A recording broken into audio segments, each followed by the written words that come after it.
I was definitely looking forward to Barbie as the Princess and the Pauper because I do like the story of the Princess and the Pauper, or the Prince and the Pauper as it usually is.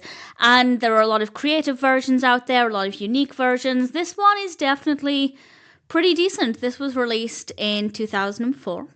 It's directed by William Lau, and it's written by Cliff Ruby and Alana Lesser, based of course on the story by Mark Twain. And we have a voice cast including Kelly Sheridan as Princess Anneliese and Erika, or Princess and Pauper as it were. And they're both actually played by Barbie, a blonde Barbie, and a brunette Barbie. And the story is the classic story for the most part, but maybe a little different to some versions that I've seen, but I won't go into too much detail about why that is, but the general concept of the pauper getting to live the life of a princess is definitely there. They're both born, Anneliese and Erika are born at the same time, and when they grow up they both dream of freedom.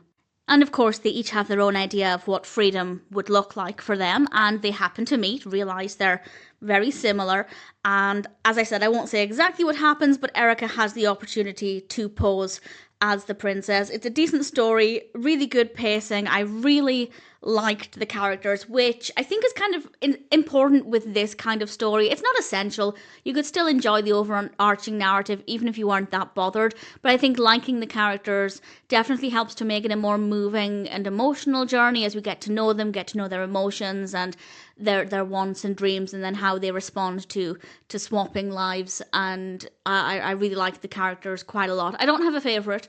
I don't know if I preferred Erika or Princess Anneliese. I thought they were both pretty great.